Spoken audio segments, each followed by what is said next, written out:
Okay, I see no need to talk about this in a vacuum or per se, but LudditeRomantic decided to be a little asshole and make a bunch of asshole little arguments. I didn't watch this video, I just read the description, so I'm going to respond to that stuff in the description. Makes a few appeals to authority, say on the Wikipedia article Race and Genetics. It says Dr. Craig Venter and the scientist Francis Collins of the National Institute of Health jointly made the blobbity blobbity blue. Upon examining the data from the genome mapping, he realized that although we are indeed further apart genetically from each other, 1 to 3% instead of the assumed 1%, the type of variations don't warrant calling each other different races.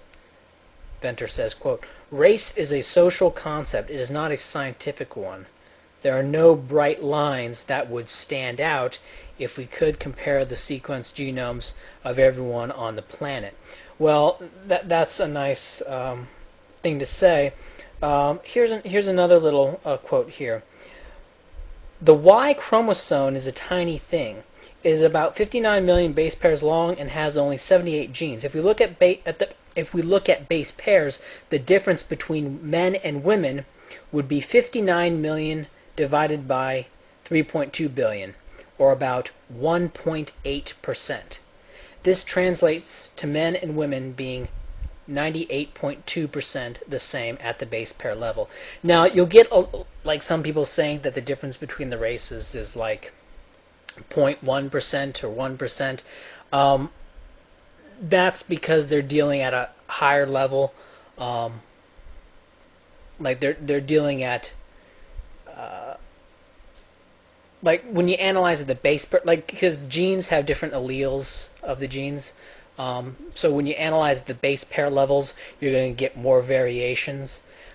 So that's why it's like when you're dealing with humans, it's better to deal with the base pair levels because there's very few like genes. There's just variations of the genes that are different between populations.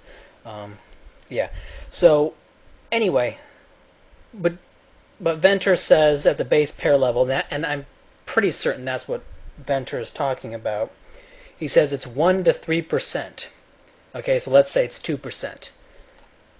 From this thing, it's saying the difference between men and women is 1.8%, about 1.8%.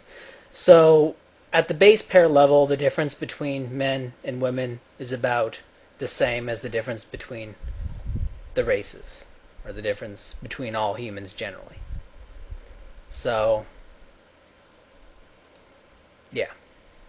Now you can say that you don't care about this stuff, that you can sit here and say that race doesn't exist, and you can also say that gender doesn't exist, because what is gender? Like what genetic characteristics or what physical characteristics that come from the genes do we classify as gender? Boobs, genitals, toe length, and what characteristics do we classify as race? Skin color, facial structure, hair type, general size of body parts, And yeah, it's all subjective, right? And like the difference between a desert and a grassland is subjective. Like why? Like you have one area that has a bunch of this stuff that we call grass, and one area that doesn't have a bunch of this stuff that we call grass. And we call this area grassland. We call this area desert. But there's nothing, we're choosing where to draw the lines between a grassland and a desert, and we're also choosing where to draw the lines between a hill and a mountain, and a river and a lake.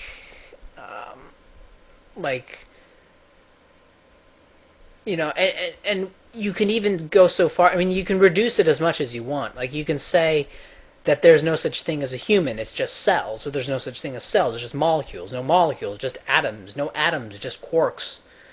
You can reduce however you want. You can get anti-conceptual if you want. So, race exists or doesn't exist the same way a forest exists or doesn't exist. Race is about as real genetically as gender.